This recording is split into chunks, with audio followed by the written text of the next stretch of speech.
Hello there, it's me RJB, and I have returned with another video for you to entertain you, of course, and to bring you some of that action that we've all come to love on the fastest map on Starcraft Brood War Remastered. Today we've got the player Hoho, because I was feeling, in the holiday spirit. Ho, ho, ho. Santa Claus is here. But today it's just Hoho. And he's up against Leebokgu. We're also returning to a matchup that we haven't seen in a while. And that is Terran against Zerg. Don't really have any notes to add. I think we're going to be looking at about 3 or 2 games in this series.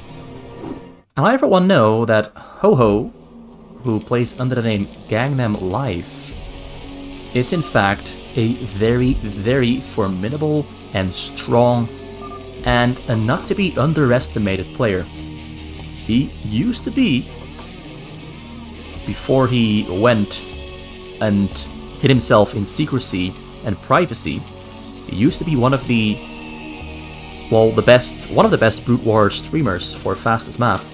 And then he just, out of nowhere, decided to disappear and delete all of his stream VODs, delete all of his videos, and become an unknown person. And then he started using the name Gangnam Life. Before that, he used the name Hoho and a multitude of other names that I haven't quite managed to identify. But he was one of the best 1 vs 1 players, and I have been told that he might very well still be one of the very, very best 1 vs 1 players. Now, Overload Control here is actually not Leebokgu. I completely messed up the introduction of the video. It is the player Ryan Teacher. It is definitely not Leebokgu. Like the problem lies in the fact that Leebokgu used a similar name as Overload Control. But maybe it's him. I'll just have to correct myself after the 3-minute mark, because that's usually the point where it becomes more clear who it is. Like if the actions per minute stay around 170 to 240, it is without a doubt the player Ryan Teacher. If the APM goes back up to like 250 or 300, then it is of course Leebokgu. It's just very confusing when players start mimicking each other's names, because Overload Control used to be, in the past, be a name used by Leebokgu on the Korean server.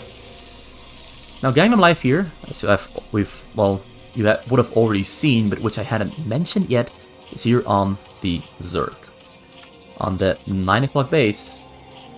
And I'm not sure how strong his Zerg is. I do know that Ryan Teacher or Leebokgu, whichever of the two it is, has a pretty strong Terran against Zerg matchup. Specifically Leebokgu, he's very, very skilled in the matchup. But if I am to believe what I've been told about Hoho, he is also a very, very good Zerg player.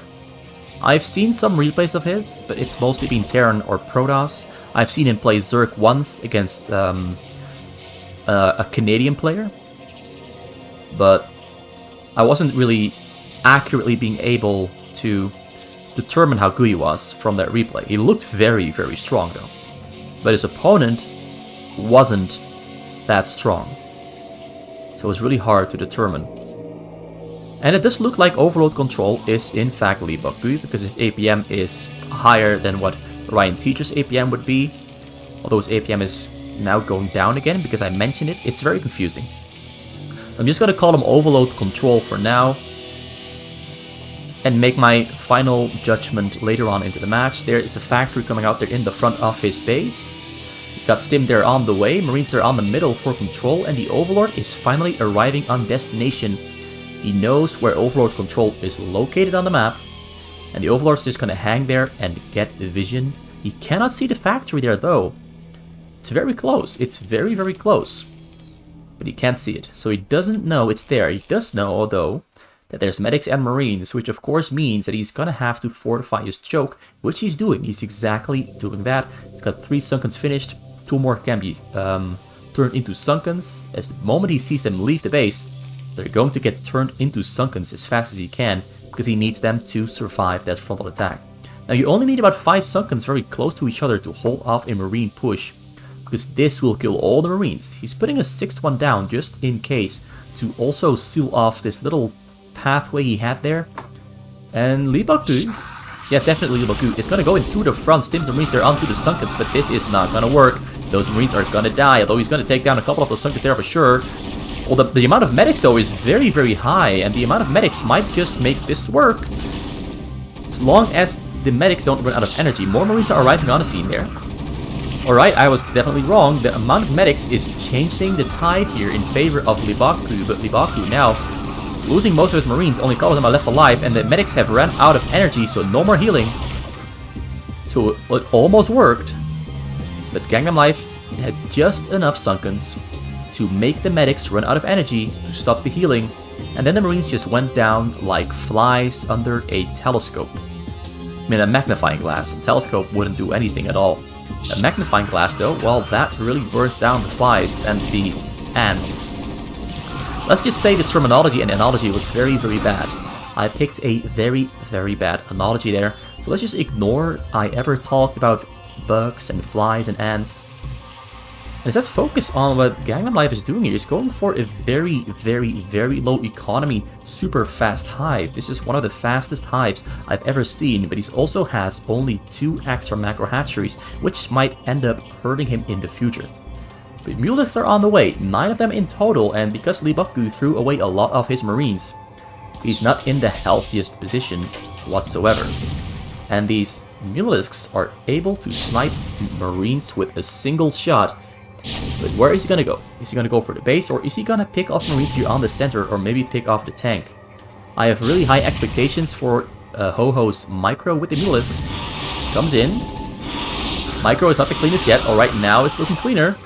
Doesn't get the tank there because the Marines are protecting it, but he still has 8 Mulisks there on the side, ready to go in. Tried to kill a medic, but the medic there stayed alive. That means he used the wrong command for the micro. If you use hold command, your Mulisks attack random stuff. If you use patrol command, you can attack specific targets. Like right there, he probably used patrol micro to target a tank, and now he's gonna switch over into hold micro, where he presses the hold button. It shoots faster than the attack move button, and then yeah, he's gonna micro back and forth there and buy time for that Great Aspire, and once he gets the Great Aspire, he's switching over into Guardians, but first he has to fly away from the Marines, because the Marines are on the chase. Most of the Mulisks are still alive there though. He's got 10 of them left alive there in the stack, slowly picking up Marines there in the middle. Leebokgu doing a pretty good job there of keeping his Marines alive by constantly attacking the Mulisks as they're going back in and back out. Finds himself a nice couple of tanks and Marines are in the choke though to take down. Also finds vessels and starports being built. Science facility there in the mix as well. Only a single factory.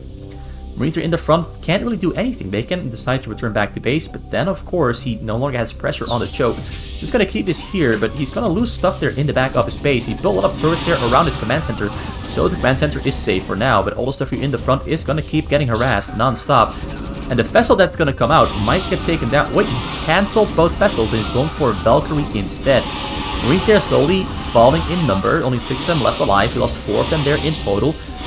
But he's still damaging the frontal portion here of this base. The sound though, I gotta have to turn the sound down a little bit. Maybe up to here. Well, he's trying to Valkyrie micro, but the Valkyrie micro is not really working out for him right there. He's gonna try it again. No, Mules are running away. No Valkyrie micro today. The push here in the front also not really doing all that much, and the Guardians there in the choke have finished. And now also finally starting with adding on more hatcheries and adding on a couple Hylas dens at the Filer Mound so he can switch over into lurkers, but he's still on a very small economy, only 27 drones and only 4 hatcheries in total, of which 1 hasn't even finished yet. But the Guardians are arriving on the scene and going to take down his tank there in the front. Marines are moving forward though, getting dragged into the aggression, but deciding to turn around. But now the Valkyries are arrived on the scene as well, but there's Scorches in the back to take down those Valkyries, but the Valkyries are going to get some damage out on the Guardians first. More Marines arriving on the scene, they're going to stim in, but now the Scorches come in to take down the Valkyries, and the Valkyries both go down really quick. Well played there by Hoho, but Hoho has a pretty tough game ahead of him, as Leebokgu has 48 SCVs and he's getting pretty rich, and he also has a nice amount of starports. with which he's going to make mass vessels. He has Radiate finished. We got Consume there on the way for Hoho. Where is the Defiler? I don't see a Defiler yet. I don't see it yet. I'm just gonna wait for a little while and see what they're gonna cook up, because they need some tricks up their sleeves, but they also have to prepare a pretty strong approach here. Leebokgu deciding to lift up his barracks. He's got the factories there as well coming in. So gonna be 5 factories, about 4 starports for production. Mostly just gonna be vessels, Goliaths, and tanks. Marines are completely being phased out. Also adding on a second armory for both upgrades that he needs. Probably tank upgrades for weapon and armor. And later on he's gonna get air armor and air weapon as well. Whereas we've got Hoho still working on carapace for his ground forces. He doesn't have air carapace. Most players go for air carapace for the Guardians and for their Mutalisks, but he's instead switching over towards Lurker Swarm strategy, which of course doesn't really need the air armor, so he's saving that gas for other stuff for now. He's getting Zergling movement speed. He's getting an Ultralisk Cavern as well, now on 38 drones, adding on more hatcheries. We see 4 here, and another 3 there on the top.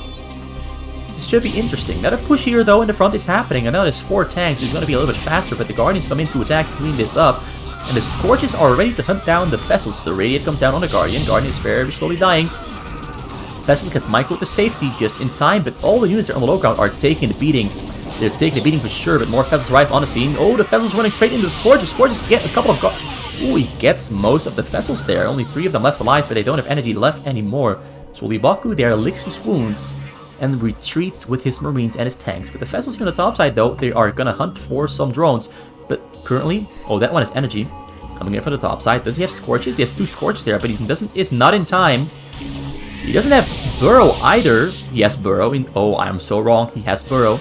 Very good Burrow there from Hoho. Keeps his workers alive just in time. More Scorches are finishing up as well. One more is there on the top side, but it goes down to Scorches as well.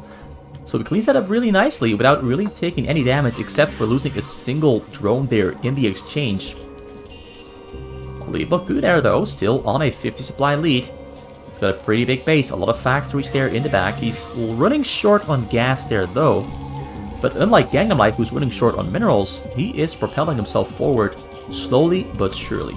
But do note, of course, that a Zerg doesn't necessarily have to be very big.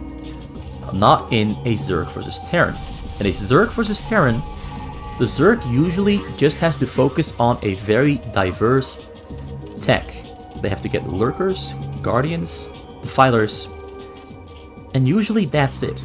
The Valrus as well are great too.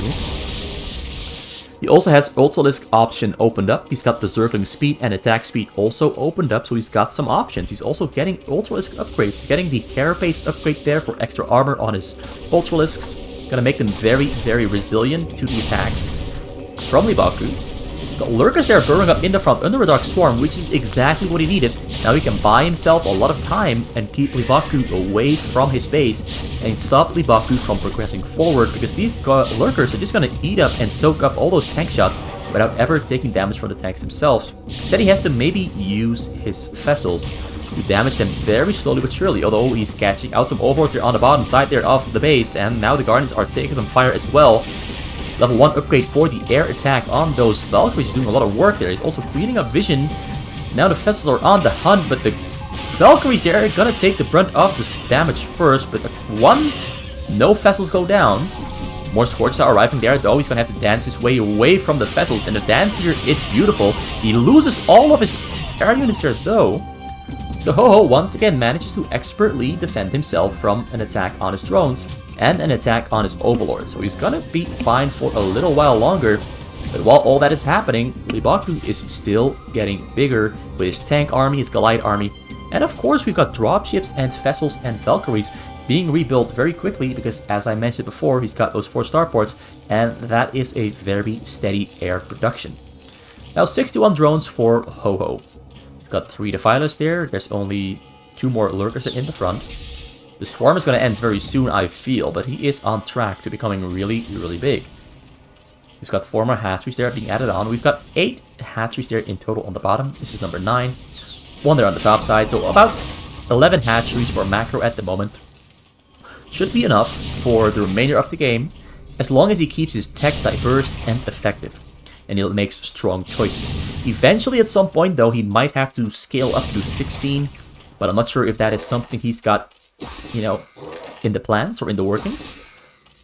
He's instead focusing for now on buying time with the Defiler Swarm there in the front. And Leebokgu is setting himself up for a very strong contain and a very strong pusher in the front. The Varus there going to take care of the Vessels. Vessels are returning or flying away to safety, but instead the Valkyries now taking a brimmed up force off the Varus. The Valkyries now, the Vessels there find themselves a nice pathway in under the Defilers, but he can't radiate all the Defilers, so only 2 of them are going to go down there. He lost his Valkyries, lost his Vessels, and losing the tanks upon the hill, as well as this single Guardian barely survived, and now killing the tanks upon the hill, which should set Gangnam Life up for a push into the middle of the map, as long as he beats the respawn or the reinforcements coming from the base to fortify and strengthen this army here in Choke Point.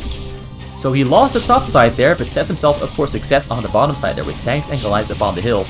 But this one is a little bit too close. That one's gonna go down. Well, it survives, barely. Another Radiate there on the Defiler. But Guardians have finished, and Guardians are gonna move out and clear out these units here, while the Lurkers under the Swarm are slowly gonna die. There's only 1 left alive, well, 2. 2 left alive there. Another Dark Swarm is thrown down very, very rapidly. Guardians are getting split here in the front. The Radiates are coming down, and the Goliaths also did a great job there with taking them down. But I don't think it's going to be enough, because the Guardians are pretty darn strong with that level 1 carapace. Now Lurkers are... Ultralists are entering the middle as well. Lurkers also joining the fray, and Leebokgu is getting caught off guard there. He wasn't prepared for this, and now he is losing ground very, very quick. He was not prepared. He kept losing too many of his Vessels, and now Gangnam Life is on the counter push. Leebokgu is trying to scramble, trying to regroup, trying to get his units all back together in his choke point, but the Zerglings and Ultralists there are hammering away. Ultralists have really good upgrades. The Carapace upgrade is just so darn strong, though. A couple of Lurkers there suiciding themselves into the base, but now the units from the back are coming to the front. Although he loses to the Defiler. Oh. Losing to the Defiler is pretty big, but the Guardians are entering the fray, gonna clean up all this stuff here in the front. Although the Goliaths there are pretty damn strong with their level 1 attack upgrades, and Gangnam Life decides to retreat for now and ball up a bigger attack before he decides to go in. Losing the Defiler there by accident really saved Leebokgu's life there, and now he has the ability to regroup and rebuild his mass before going back into the fray. And also this tank here up on the hill is really making life difficult, because he can shoot just far enough to focus, to distract those units and confuse them to start tripping about here in the frontal portion of his base. But both players now maxed out, although Leebokgu getting caught off guard here with a huge mass of Zerglings and Ultralists coming into the fray. No Defiler is needed whatsoever, although he's got the Defilers and the Max. Oh, Dark Swarm there comes out, pushes back those tanks. Leebokgu pulling them back in between the... Sieges them up as well, but there's so many units here entering and pushing forward. The Ultralists there under the Dark Swarm are doing such great work. He's got 6 of them there in total, though they cannot really get in between, although he's now getting in between there. He cleared out this frontal portion there with the tank shots. Doing friendly fire. The Vessels there not doing all that much. He has Radiates though, or did he use all of them on the... He used all of them on the Ultralist, but more units are coming in. Another Dark Swarm there coming in as well. Now Zerglings are getting in between, and the Zerglings are not taking damage anymore because the tanks are useless if they're not sieged up, and Leebokgu loses that game very quick. Gangnam Life played that very cleanly. He made it look somewhat easy even. He made it look somewhat easy. Leebokgu tried a lot of different things, but he kept losing Vessels, kept losing Valkyries, and... Yeah, if you keep losing units so often, while not really doing damage to a Zerg, the Zerg is just gonna roll you over once they become just big enough and have the diversity in their units to steamroll you. And Leebokgu, I mean, Hoho played that very well. He got exactly what he needed, responded exactly how he should, took care of Vessels and Valkyries on the sides in really simple but effective methods, and made it look easy to beat Leebokgu in a ZVG, which we have seen in the past is not that easy. Most of the time we see Leebokgu win when he's Terran against Zerg, but you know, Gangnam Life makes it look somewhat easy. So let's get this game closed up and go to the next replay, because I've got more replays from this series. This was a series these two played. I'm not sure how many games it is in total, because I don't want to spoil it for you. So we're just going in blind to get surprised. And game number 2, we've got a switch up. We've got Leebokgu playing on the Zerg this time around. I forgot to completely switch over to the score interface, but I don't really think it's all that important. So let's switch over to the match. Let's switch over. We've got overload control here on the red Zerg, though it's a brown Zerg, but brown isn't really that nice on the minimap. So let's go to red. And we've got Gangnam Life, also known as Hoho, here on the blue Terran, on the middle top of the map. Now let's hope that Leebokgu can show us a similar display of Zerg mastery as Hoho did in the previous one. Because Hoho really did look pretty strong. It wasn't flashy or a show-off. Like, for example, Hamburg Assassin will try to show off with really crazy inventive stuff. Like crazy micro, crazy moves on the map, and stuff that you wouldn't expect to ever see on fastest map. That's what Hamburg Assassin will do in Zerg vs Terran. But Gangnam Life goes for a more proven and steady approach. He goes for a very secure approach. He, looks for safe options, plays it safe until he feels confident and strong. Then he just hits back really hard. It's basically, in a boxing match, you've got a boxer who isn't, that explosive. He plays a very defensive game and waits until his opponent is tired out. Then he strikes, and he strikes hard and effective. With surgical precision, so to speak. That's kind of what Gangnam Life did last game. He didn't strike hard, but whenever the opponent left an opening for him to take advantage of, he went in and landed some blows. And slowly but surely he finds and creates an opening, and when the opening is big enough for him to take advantage of, he goes for it and hits hard, goes straight for the jaw, and lands a knockout punch. At least that's the way he played Zerg vs Terran in the last game. Maybe his Terran vs Zerg, because the roles are somewhat reversed. The Terran is the aggressor, the Zerg is the defender. Maybe he plays a very completely different style when he's on the Terran against the Zerg. But it's hard to say. It's hard to say. Some players, when they play Terran vs Zerg, they kind of play the same style. But the beautiful thing about Gangnam Life is, I think, his APM here is stupidly high. Not sure how high his APM will remain to be, but usually high APM players do have some very, very good offensive playstyles. The academy there on the way. We've got 3 barracks, 1 early command center there in the front as well. There's SCV there, made it into the base. Leebokgu is going for a very, very, very extremely late sunken there in the front, because he didn't get scouted early on, so he knows that the Terran is probably not going to be aggressing early, which he is correct in. He's correct that Hoho, because he went for the early command center, he's not being the aggressor yet. He's giving Leebokgu some time to cut corners and play it very, very cheap and safe. Like, he has the option to go for a very small choke and to boost up his drone count in the back and go for a very quick lair, because Hoho didn't decide to go for Marines very early on to attack. Instead, he went for delayed Marines, and delayed Marines, of course, means not a lot of firing power. Not yet. But we've got the stim there on the way. Barracks are still producing Marines, and his SCV count is steadily growing. Leebokgu there, though, got the Spire on the way. He only has 2 Sunkas in the front, number 3 and number 4, getting added on.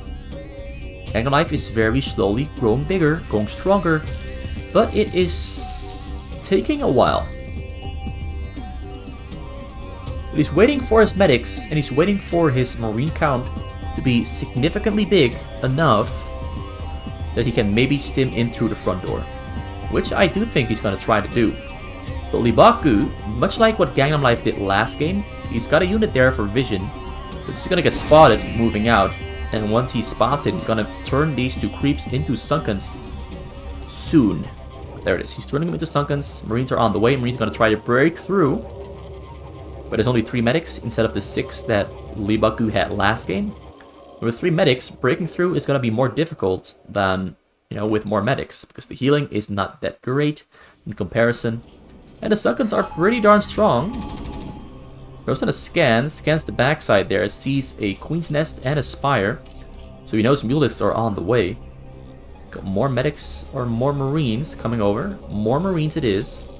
It's got a very early starport and a very early science facility as well.